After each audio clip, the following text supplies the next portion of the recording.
할렐루야. 자, 우리 하나님 말씀 보겠습니다. 오늘부터 로마서 강해가 들어갑니다. 자, 우리 로마서 1장 1절부터 7절까지 말씀 찾겠습니다.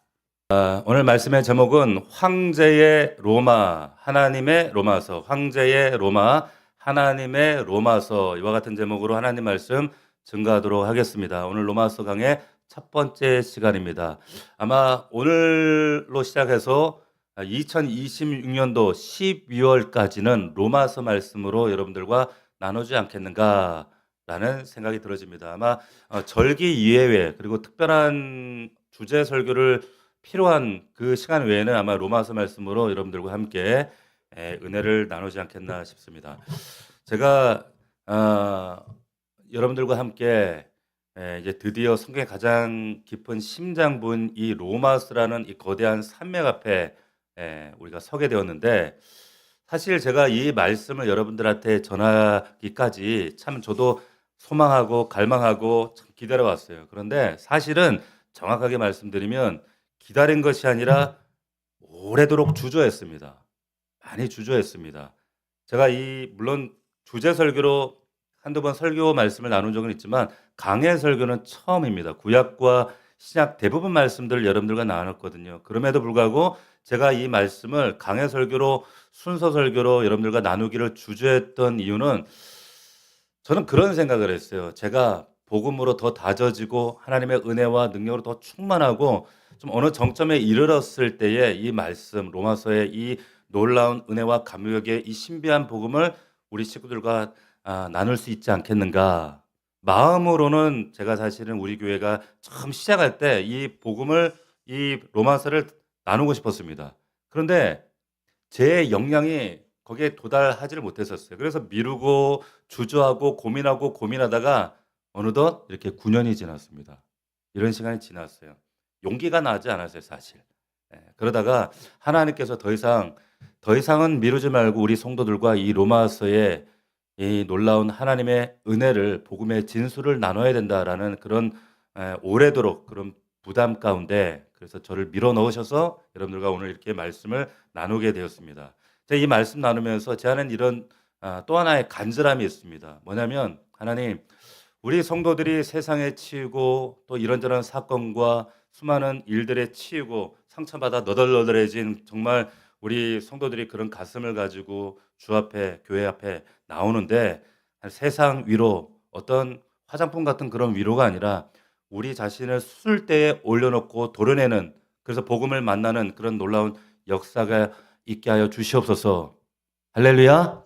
그런 마음이 있어요. 그런데 그 답이 뭐냐? 바로 오늘 우리가 이제 들어가게 되는 로마서입니다. 로마서가 그러한 말씀이다라고 하는 거예요. 역사 속에 보면 이 로마서의 말씀을 통해서 인생이 송두리째 바뀐 믿음의 거장들이 참 많이 있습니다. 항상 그들의 놀라운 변화되는 이 로마서 말씀이 있었어요. 몇 번 말씀드린 적 있지만 여러분 그 4세기 때 방탕했던 그 아우구스티누스라고 하는 그 참회록을 쓴 어거스틴이, 이 사람이 굉장한 대단한 석학이었죠. 지성인이었는데 정욕의 노예로 평생의 그 어머니 모니카의 기도가 하나님, 이 아들 하나님 품에 예수 품에 다시 돌아오게 해주십시오. 평생의 눈물이었습니다. 이 정욕에 빠져 살던 어거스틴이 어느 날 정원에 정욕에 빠져서 정말 절망 낙심 가운데 있을 때 한 번은 담장 너머로 노래가 들려오는 거예요. 노래 소리가 마치 신비하게 들려오는데 동네 아이들이 부르는 노래 소리였습니다. 뭐라고 부르냐면 똘레레게 똘레레게, 이게 라틴어로 뭐냐면 집어서 읽어 이 소리가 담장 너머에 애들 노래 소리처럼 들려오는데 마치 이 어거스틴이 뭐에 홀린 것처럼 이렇게 또 옆을 보니까 성경책이 보이는데 홀린 것처럼 성경을 진짜 집어가지고 성경을 딱 폈어요. 그때 폈을 때 마주했던 말씀이 바로 뭐냐? 로마서 13장 13절 14절이었습니다. 우리 성경 한번 찾아봅시다. 로마서 13장 13, 14절. 어거스틴을 변화시켰던 그 놀라운 말씀이 뭐냐? 13장 13절 14절이었습니다. 우리 함께 합독하도록 하겠습니다. 같이 읽겠습니다. 시작. 낮에와 같이 단정히 행하고 방탕하거나 술 취하지 말며 오직 주 예수 주 예수 그리스도로 옷 입고 정력을 위하여 육신의 일을 도모하지 말라. 이 말씀이 이 로마서 13장 말씀이 어거스틴의 심장을 관통하는 순간에 로마의 가장 방탕했던 이 어거스틴이 기독교 역사상 가장 위대한 인물로 거듭나는 순간이 된 겁니다. 예. 여러분 종교개혁가 마틴 루터 아시죠? 자, 구원 얻기 위해서 이런 베드로 성전을 무릎으로 기어 올라가는 그런 고행을 했던 사람이었습니다. 나 같은 게 어떻게 구원받나? 이분이 카톨릭 사제였습니다. 수도사였어요. 근데 무릎으로 피가 줄줄 흐르면서도 계단을 오르면서 내 죄를 용서해 달라고. 그런데 그런다고 해서 죄책감이 사라지나요? 상쇄되지 않아요. 그 절망 가운데 이 루터를 건져 올린 게 뭐냐? 그 말씀이 뭐냐? 바로 로마서 1장 17절 말씀이었어요. 우리 함께 로마서 1장 17절 말씀 합독해 보겠습니다. 시작. 복음에는 하나님의 의가 나타나서 믿음으로 믿음에 이르게 하나니 기록된 바 오직 의인은 믿음으로 말미암아 살리라 함과 같으니라. 할렐루야. 이 말씀 붙들고 불같이 루터가 일어나서 이 카톨릭 로마 카톨릭을 개혁하고 갱신하는데 자기 인생을 던져버린 거예요. 자, 이 믿음의 거장 뒤에 항상 뭐냐? 이 로마서 말씀이 있었습니다. 루터가 그 책 가운데 이 말씀을 로마서 1장 17절 말씀을 만났을 때 하늘에 낙원의 문이 열리는 것 같았다. 이런 기록을 쓰거든요. 이런 놀라운 말씀, 이런 놀라운 변화를 경험했던 수많은 사건들이 있었다라고 하는 겁니다. 오늘 이 여러분들 삶 가운데도 이런 놀라운 변화와 갱신의 역사가 동일하게 임할 줄로 믿습니다. 할렐루야. 여러분 로마서라고 하는 것은 어려워요. 편지인데 어렵습니다. 이걸 단순히 여러분들이 교리나 정보 전달로 이해하면 착각이에요. 저도 이런 마음의 두려움이 있었어요. 뭐냐면 단순히 이게 교리를 우리 성도들에게 이해시키고 설명하고 이걸 쪼개가지고 설명하면 여기는 아무런 의미가 없습니다. 근데 이 말씀에 담겨진 하나님의 심정과 마음과 복음의 능력이 정말 생생하게 여러분들에게 정말 성령을 통하여 여러분 안에 들어갈 수 있도록 전달하는 데는 이거는 제 힘이 아니거든요. 오직 하나님의 성령의 일하심인 줄로 믿습니다. 그래야 복음의 능력이 나타나요. 왜냐? 복음은 여러분들 설명하는 것이 아니라 복음은 사용하는 겁니다. 꼭 기억하셔야 돼요. 그래서 로마서는 정보를 전달하는 책이 아니라 하나님의 통치를 선포하는 책이다. 꼭 기억하셔야 된다는 거예요. 그래서 이 첫 시간에 여러분들이 정말 여러분들 안에 있는 영혼의 찌꺼기들이 다 깨어지고 상쇄되어지고 다시 일어서는 용기를 얻는 은혜로운 시간 되기를 주의 이름으로 축복합니다. 할렐루야. 그래서 첫 번째 먼저 우리가 이 로마서를 대할 때 여러분들이 가지셔야 될 태도가 있습니다. 그게 뭐냐면 여러분 로마서는 바울이 로마에 있는 한 번도 얼굴 본 적이 없는 로마 교회 성도들에게 보내는 편지입니다. 편지라는 사실이요. 여러분 당시에 로마가 어떤 곳이었는가?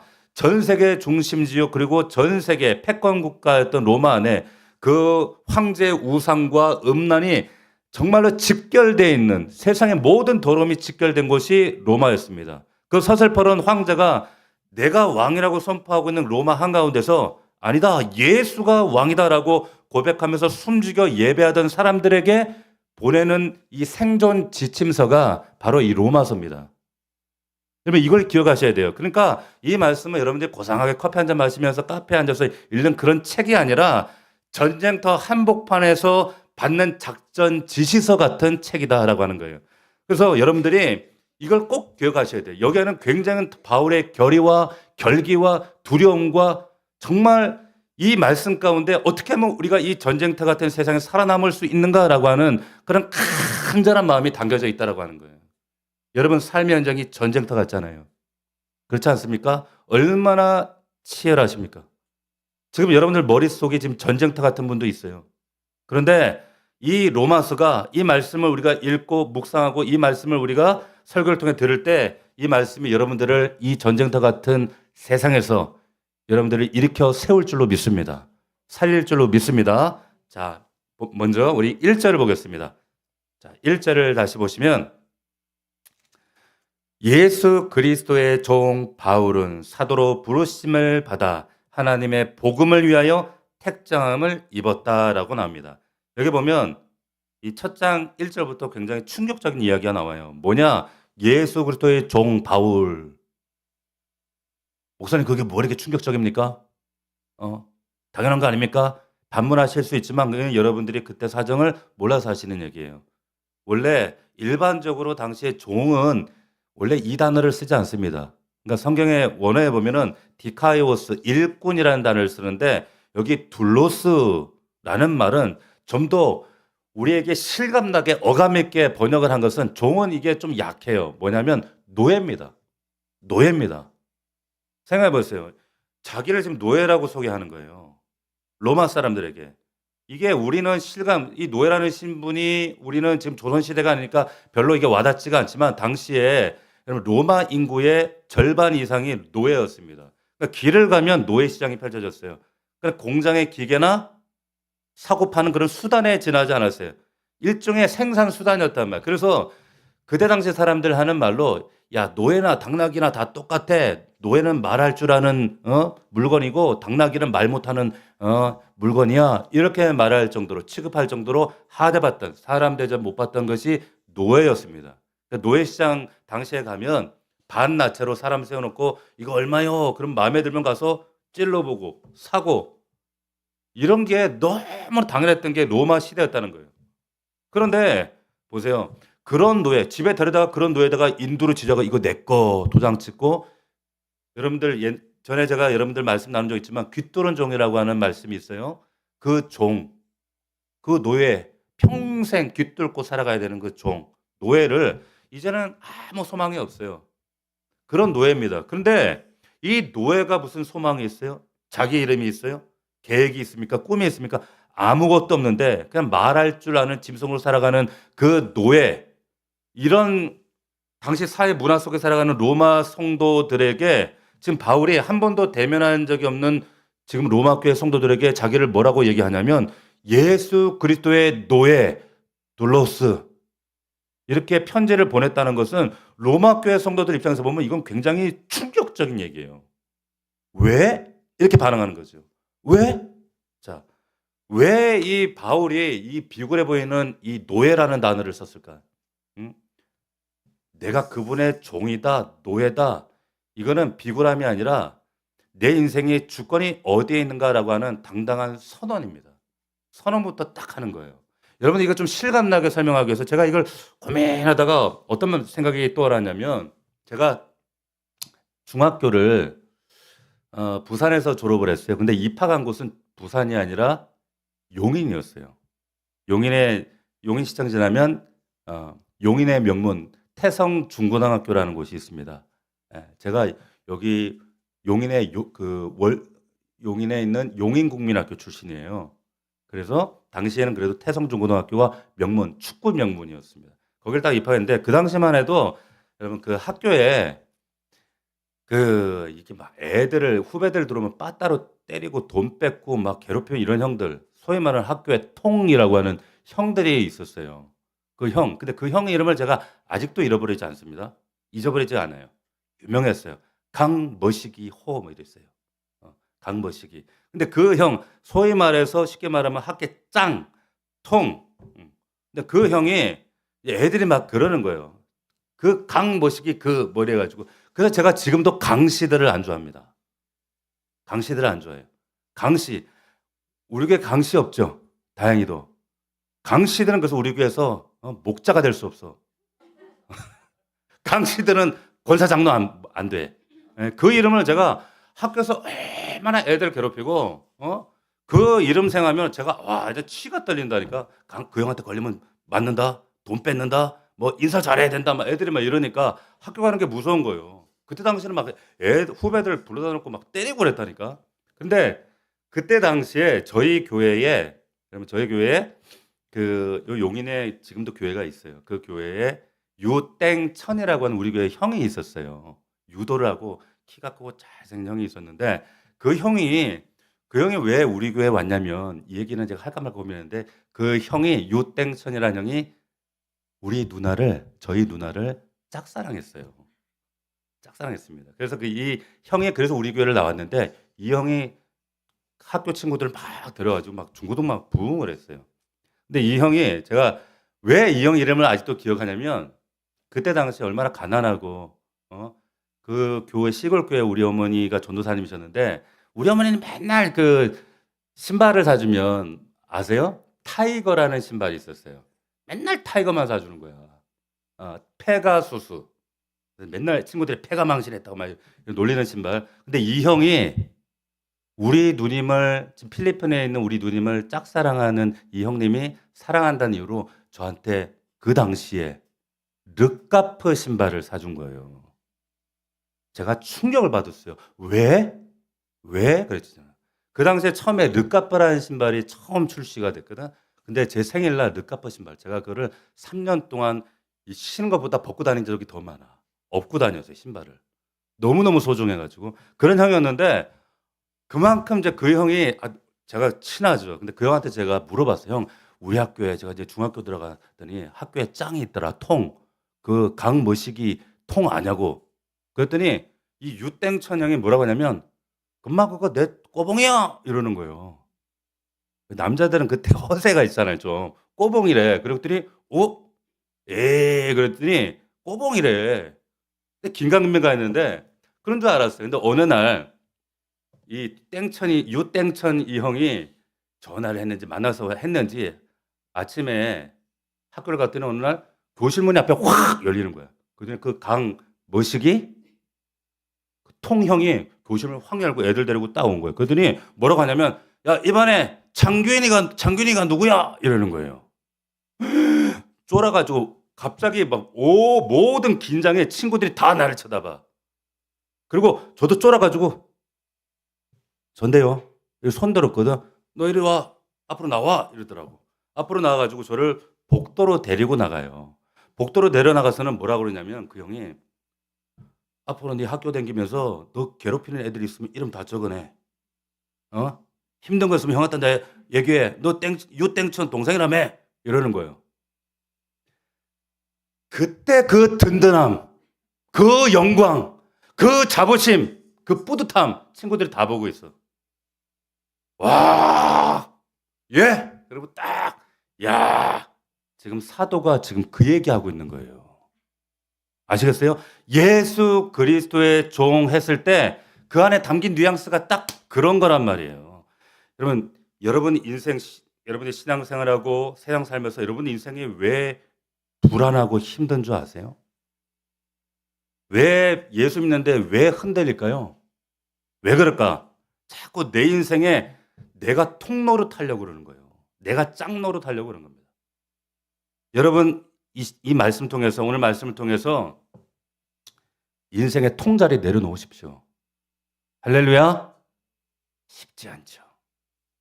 근데 생각해 보세요. 주님 당신이 통입니다. 여러분 생각해 보세요. 제 중학교 1학년 나이에 그 학교 통이 나한테 그 한마디 해줘도 내가 그 뿌듯하고 그 영광과 그 막 자신감과 그것처럼 그분께 내 통자리 내어드리면 주님 당신의 나는 종입니다. 난 둘렀습니다. 그러면 여러분 그건 굴복이 아니라 비굴해지는 것이 아니라 자유함이 생기는 거예요. 담대한 기쁨이 생기는 겁니다. 이걸 복음이라고 하는 거예요. 보세요. 이 고백이 터져 나와야 비로소 종교 생활이 아니라 신앙 생활이 됩니다. 자, 그 종은 주인이 책임집니다. 할렐루야. 근데 자꾸 내가 통 먹으려고 하고 내 인생 내가 책임지려고 하니까 인생이 고단한 거예요. 피곤한 거예요. 기쁨이 없어요.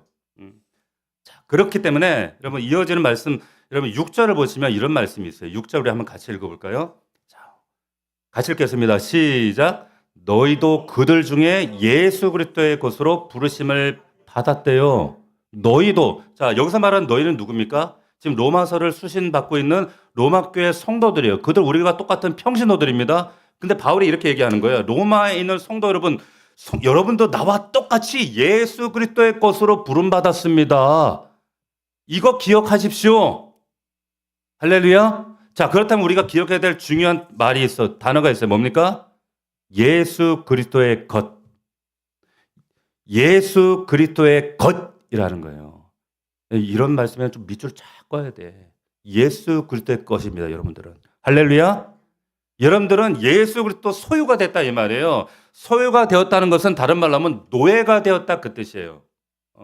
내 인생의 통이 나였는데 이제 통이 예수로 바뀌었다, 그 뜻이란 말이에요. 우리 자신은 없어지고 통 되시는, 주인 되시는 예수님 앞에 이제 나만, 종된 나만 남았습니다. 가라고 하면 가겠습니다. 멈추라고 하면 멈추겠습니다. 이게 통 앞에 노예입니다. 둘러습니다. 할렐루야.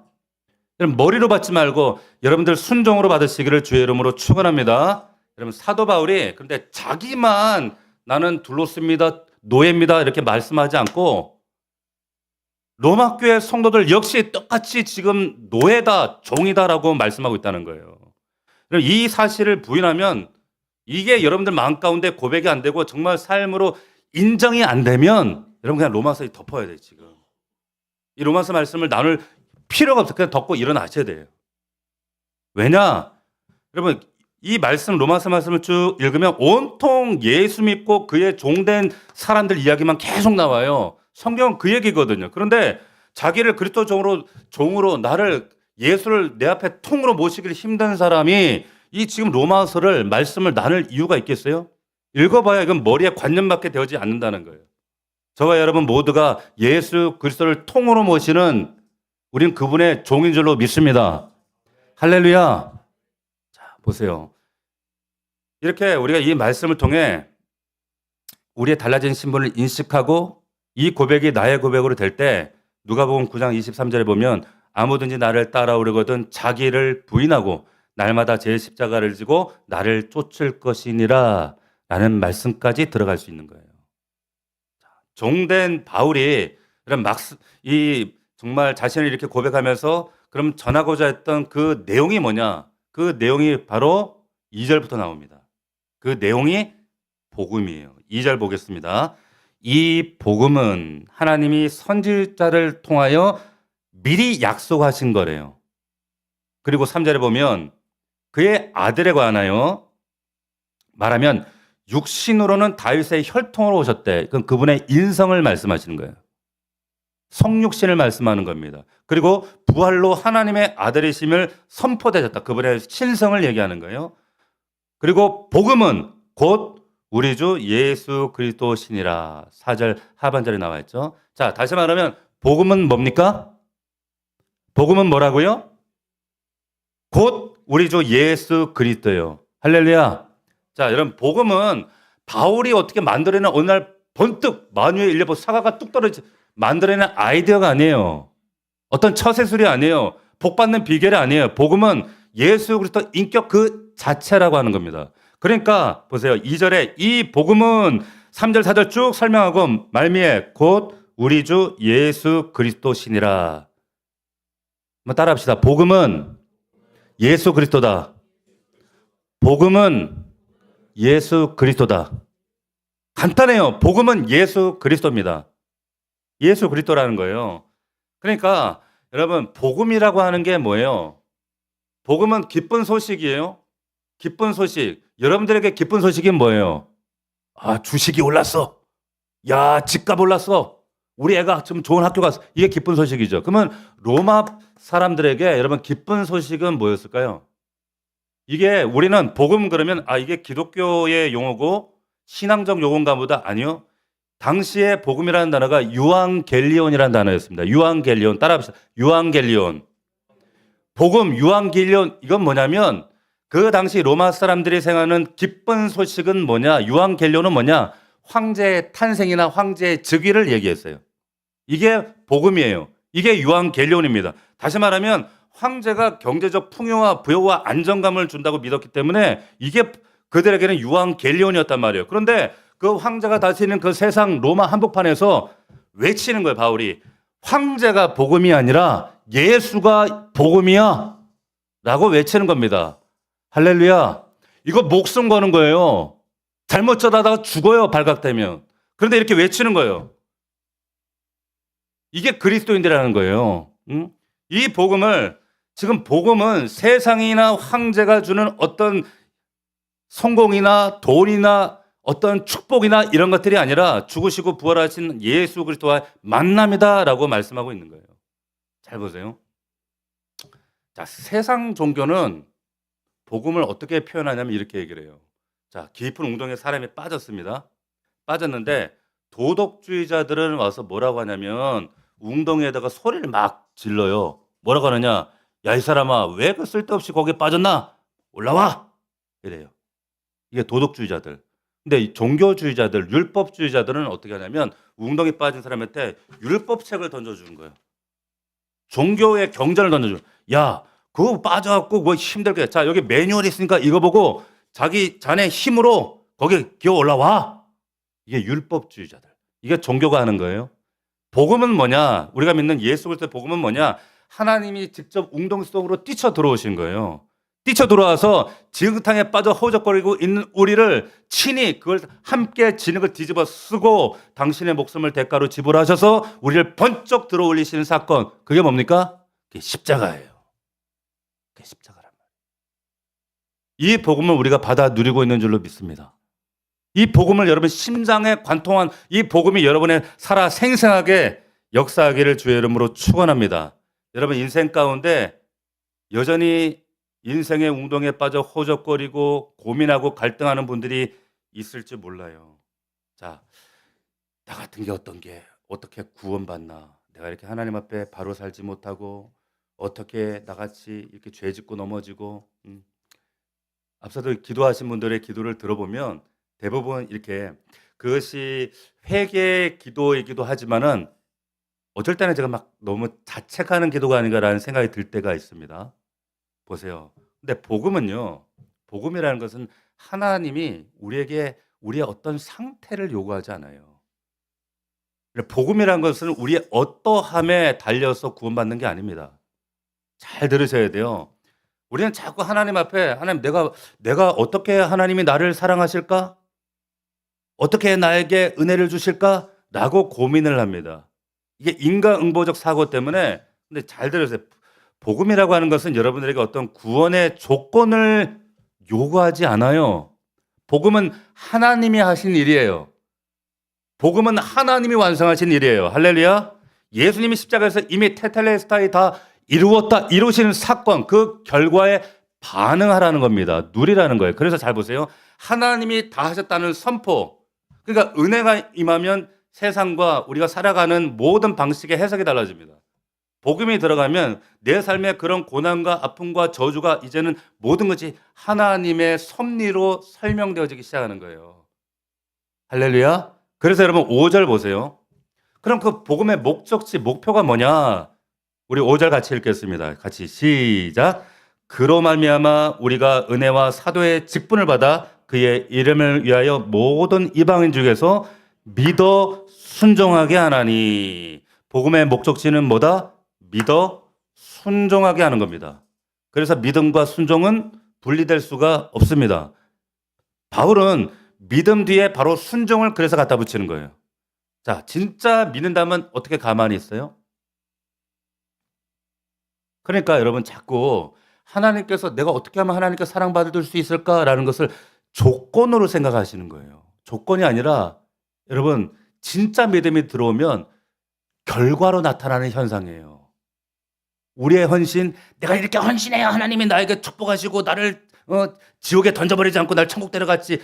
조건이 아니라 정말 믿음으로 그 십자가의 하나님의 사랑을 만난 사람은 결과로 자원하는 심령으로 나타나는 현상이 신앙의 생활이라고 하는 거예요. 할렐루야. 자, 성경에 여러분 말하는 이 믿음이라는 것은 머리로 그냥 동의하는 관념이 아닙니다. 발로 내딛는 순종이에요. 행동하는 겁니다. 많은 성도가 믿습니다. 아멘. 근데 삶의 현장에 돌아가서는 계산기 두드리기 바쁘죠. 계산기 두드려요.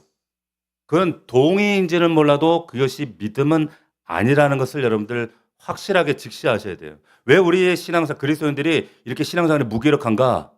왜 그런가? 자, 보세요. 어떤 성도가 예를 들어서 이제 병을 얻어가지고 수술을 하게 됐어요. 수술하는데 이제 그 최고의 권위자 의사 선생님을 만났어.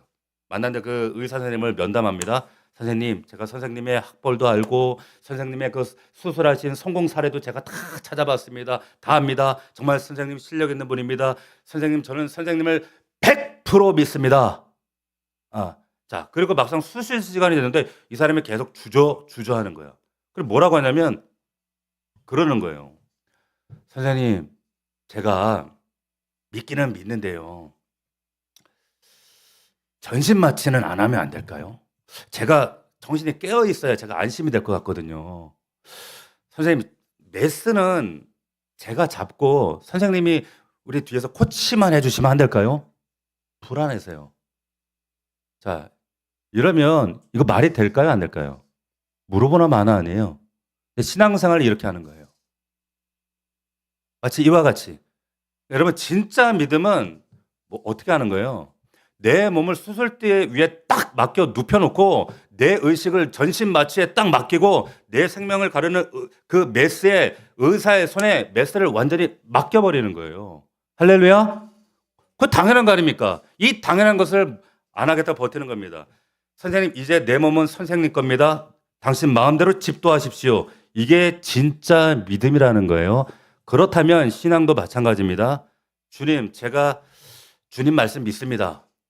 근데요, 제 자식은 제가 관리할게요. 주님, 제 노후 미래는요, 방향키는 제가 잡을게요. 그냥 적당히 뒤에서 축복만 좀 해주세요. 제 통장 잔고는 제가 관리할게요. 축복만 쎄리 부어주세요. 이러고 있는 거예요. 주재권이라는 것은 노예에게는, 둘로스에게는 자신의 결정권이 없어요. 절대 없습니다. 이건 믿음 아닙니다. 여전히 내가 수술대 위에 메스 잡고 흔들고 있는 거예요. 진짜 믿음이라고 하는 것은 내 인생이란 수술대를 의사 주님에게 완전히 맡겨버리는 거예요. 할렐루야. 하셔야 됩니다. 진짜 믿음, 이게 그렇지 않으면 결단코 종교생활에서 믿음으로 도약하는 일이 일어나지 않아요. 내 고집을 마취시키고 하나님이란 말씀의 메스, 내 아픈 부위를 하나님이 도려내실 때 나를 맡기는 것이 믿음인 줄로 믿습니다. 주님, 내가 오늘 예수 믿는 것 때문에 손해볼 것 같습니다. 사람들이 직장에서 나보고 바보라고 하대요. 그럼에도 불구하고 주님이 정직하라고 하셨기 때문에 저는 손해보는 길로 가겠습니다. 제 인생 주님이 직접 집도해 주십시오. 이게 5절에서 말하는 믿어 순종하게 하는, 이게 믿음의 야성이에요. 할렐루야. 여러분, 기독교를 너무 고상하게 믿으시는 분들이 있어요. 마치 카페에서 한 잔 차 마시듯이. 여러분, 그게 아니라 하나님께서 그 바벨론 땅에, 지금으로 말하면 이라크 변방에 아브라함을 불러내실 때 하나님의 하자도 모르는 아브라함에게 그 폭풍우 같은 세상 앞으로 전진하라 하실 때 그 말씀은, 그 명령은 새로운 신앙의 모험이 있다라고 하는 도전을 하신 거예요. 얼마나 막막하겠습니까? 믿음이 쉽겠어요? 쉽지 않아요. 근데 우리는 계속 계산기만 두드리고 있는 겁니다. 그럼 계산기 집어던지고 내 상식과 경험과 내 아집, 내 강팍함을 여러분 내려놓으시기를 주의 이름으로 축원합니다. 주님이란 수술대 위에 여러분 인생을 맡기세요. 맡기십시오. 여러분들이 그 인생의 키를 놓을 때, 진짜 통 되시는 그분께 내 인생 맡길 때 그분이 여러분의 인생 운전하십니다. 할렐루야. 내가 죽어야 예수가 삽니다. 내가 멈춰야 하나님이 일하십니다. 여러분, 관념 속의 예수가 아니라 내 삶을 전체를 뒤흔드시는 예수를 만나야 여러분들이 진짜 이 로마서 말씀이 여러분 안에서 진짜 나의 생명을, 내 가정을 살리는 능력의 말씀이 되신다는 것을 기억할 수 있기를 축원합니다. 마지막으로 여러분 7절 말씀을 보십시오. 7절. 같이 한번 읽겠습니다. 마지막으로 이 인사를 다른 서신서에는 1, 2절로 끝나는 걸 7절로 드리고 있어요. 그러면서 7절 말씀에 당부하고 있는 바울의 마지막 이 인사의 당부가 뭐냐? 읽겠습니다. 시작. 로마에서 하나님의 사랑하심을 받고 성도로 부르심을 받은 모든 자에게 하나님 우리 아버지와 주 예수 그리스도로부터 은혜와 평강이 있기를 원하노라. 자, 바울이 로마에 있는 성도들을 뭐라고 불러요? 하나님의 사랑하심을 받고 성도로 부르심을 받은 자래요. 여러분, 당시에 이 로마서 편지가 보내졌을 때 더디오를 통해 대필되어서 이제 고린도에서 로마로 보내지고 있었거든요. 근데 그 로마의 상황이 어떤 상황이었는가? 자, 겉으로 보면 화려한 세계 패권, 뉴욕 같은 화려한 도시입니다. 근데 동시에 그리스도인들에게는 거대한 감옥이자 사형장이자 전쟁터였어요. 예수 믿는 나는 이유 때문에 직장에서 쫓겨나고 가족에게 버림받고 밤마다 카토콤 지하로 숨어들어서 몰래 예배드리던 사람들이 이 로마 교회 성도들이었다라고 하는 거. 세상 눈으로 보면 이 사람들 완전히 비참한 패배자들, 내일이 없는 불쌍한 사람들이었어요. 그런데 보세요. 하나님이 이들을 뭐라고 부르시는가? 사랑한대요. 사랑한대. 예. 여러분 우리도 마찬가지 아니에요? 월요일부터 이제 내일부터 여러분들이 감당해야 될 직장과 세상의 그 수많은 프로젝트 무게를 감당하려고 하면 전쟁터 같아. 로마 교회 성도들하고 너무 똑 닮아 있습니다. 누군가는 직장에서 실력이 없다고 서서히 밀려나고 있고 압박당하고 있고 인정받지 못해서 고개 숙이고 살아가고 어 그래도 처자식 때문에 울며 겨잡기로 버티고 지금까지 살아왔는데 지금도 너무 힘들고 고단하고 누군가는 자녀 문제 때문에 밤잠 설치고 하나님 이 자녀도 내가 제대로 감당하지 못하는데 부모로서 자격이 있습니까? 이렇게 탄식하고 울고 거울 보면 날마다 노쇠하고 쇠퇴하는 우리 모습 바라보면서 정말 하나님 나 같은 것도 하나님이 기억하실까? 이런 낙심과 절망 가운데 그리고 그 치열한 전쟁 전쟁터 한가운데 또 우리가 들어가는 거예요. 월요일부터 내일부터가 그런 겁니다. 그런데 보세요. 여러분들 지갑이나 핸드폰 속에 보면은 여러분들이 소중한 사람 사진 다 이렇게 가지고 있잖아요. 저도 제 핸드폰에 보면 우리 아이들 그 어렸을 때 아기 때 사진 이걸 많이 가지고 있거든요. 제가 그거 들여다보고 있으면 우리 집사람이 또 뭐라 그래. "어이구." 또 이런다고. 그러는데 그 아이들 그 사진을 보면 지금은 다 컸지만은 볼 때마다 가슴이 제 안에는 막 뜨거워요. 뭉클해져요. 객관적으로 보면은 그 사진 그냥 오래된 사진이고 낡은 사진이고 그냥 데이터 조각일 뿐입니다. 근데 제게는 보세요. 그 사진이 세상 무엇과도 바꿀 수 없는 가치와 추억과 사랑이 거기에 담겨져 있어요. 왜 그래요? 왜 그렇습니까? 제가 그 아이를 사랑하기 때문에 그렇습니다. 사랑하기 때문에. 제게는 보물이에요, 그래서. 근데 하나님이 우리를 보시는 눈이 그와 같다는 거예요. 여러분들 그 소중한 아들, 딸들을 키우시고 양육하시고 때로는 속상하고 때로는 기쁘고 그 순간순간의 모든 감정들 하나님이 여러분들을 바라볼 때 느끼는 모든 감정의 모습들이에요. 그대로 모습. 세상은 여러분들 연봉으로 평가하고 여러분들의 역할로 평가하고 성과로 판단하지만 하나님은 여러분들을 여러분들의 그런 모습으로 평가하지 않으시고 사랑으로 여러분을 정의하셔요. 이게 얼마나 우리에게 위로가 되는 줄 아세요? 예. 하나님이 여러분들 보실 때 매주마다 "너 한 주간 동안 성경을 얼마 읽었어? 너 박 목사님이 성경 로마서 8장 암송하라 했는데 얼마나 암송했어?" 응. 하나님이 이런 거 묻지 않으세요. 저만 물어요, 목사니까. 하나님 그런 조건이 아니라 결과예요, 결과. 자꾸 이게 조건과 결과를 헷갈리니까 자꾸 신앙생활을 율법적으로 하려고 그래. 제가 그런 분들에게 이런 얘기를 해요. 여러분 옛날에 귀뚜라미 보일러 그 선전해 보면 이거 기억나세요? 며느리가 대화하다가 그러잖아요. "아버님 댁에 보일러 하나 놔 드려야겠어요."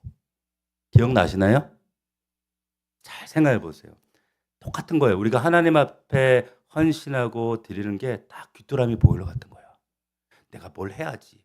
이 광고 속의 그 멘트 고백하는 며느리가 '내가 이렇게 해야지. 우리 시부모님이 날 사랑하겠지. 그리고 나의 재산 한 몫이라도 떼 주겠지.' 이런 마음으로 보일러 놔 드렸을까? 그럴까요? 아니에요. 신앙생활을 그렇게 하시는 게 아니란 말이에요.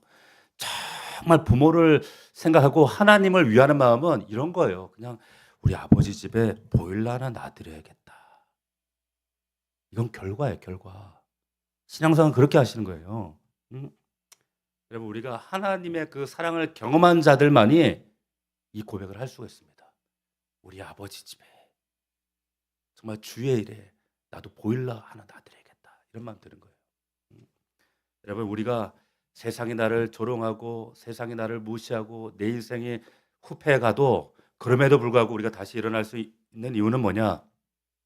여러분들이 대단해서가 아니고 여러분들이 뭐 능력이 넘쳐나서가 아니라 나를 붙드시고 계시는 하나님의 손이 너무 위대하고 크기 때문에 그 사랑이 여러분들을 너무나도 압도하시기 때문에 우리가 담대하게 일어서는 줄로 믿습니다. 여러분 결단하시길 바랍니다. 그렇기 때문에 다시 내일부터 여러분 로마라는 세상 나갈 때 두 가지만 여러분 가슴에 새기시면 돼요. 첫 번째, 여러분들 가치를 세상적으로 올려놓고 여러분들 스스로가 판단하지 않기로 결단하십시오. 무슨 말이냐? 직장 상사의 비난이나 통장 잔고 그런 거 하나하나에 여러분들 영혼을 팔지 말라 그거예요. 왜냐? 여러분은 황제의 소유가 아니라 예수 그리스도의 소유입니다. 아멘. 하나님이 여러분 사랑하신대요. 할렐루야. 거울 볼 때마다 나는 하나님 사랑받는 자다. 나 하나님 자녀다. 외치시는 거예요. 둘째, 여러분 인생의 집도권을 하나님께 완전히 맡기십시오. 맡기셔야 됩니다.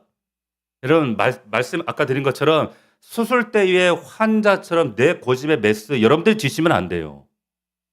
하나님 그거 반드시 뺐습니다. 내 인생에 하나님 주님이 내 통 되어 주십시오. 주님이 내 인생 운전해 주십시오. 주님이 가라고 하면 난 가겠습니다. 멈추라면 멈추겠습니다.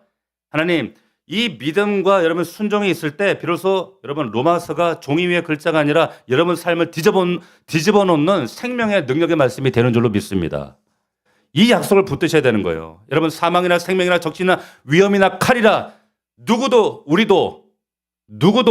우리를 그리스도 예수 안에 있는 사랑에서 우리를 끊을 수 없다라고 말씀하셨어요. 그 사랑이 우리를 지킵니다. 붙듭니다. 이 약속의 말씀 붙들고 이 로마서 말씀을 통해 다시 한번 당당하게 씩씩하게 승리하는 저와 여러분들 되시기를 주의 이름으로 축원합니다. 축복합니다. 기도하겠습니다. 살아계신 하나님 아버지 감사합니다. 하나님 고단하고 피곤한 전쟁터 같은 세상 가운데 우리가 살아가지만 하나님 우리를 위로하시고 이 로마서의 말씀을 통하여 우리에게 하나님의 자녀 되심과 하나님의 놀라운 사랑이 우리를 압도하고 있음을 깨닫게 하셔서 감사합니다. 하나님 우리의 인생의 모든 집도권을 주님 앞에 내놓게 도와주시옵시고 하나님 온전한 믿음과 순종으로 하나님 앞에 내 삶의 모든 말씀의 그 메시지를 주님께 맡겨드릴 때 주님의 내 인생을 온전히 다루시고 내 연약함과 곤고함과 더러운 것들을 그 메시지로 도려내시며 새로운 사람으로 변화시키실 줄로 믿습니다. 아버지 하나님 함께 하시고 역사하사 이 로마서의 말씀을 통하여 1년 동안 우리가 더 성숙하고 다듬어지고 새로워지는 놀라운 은혜의 역사가 있게 하여 주시옵소서. 감사드렸고 예수 그리스도의 이름으로 기도하옵나이다. 아멘.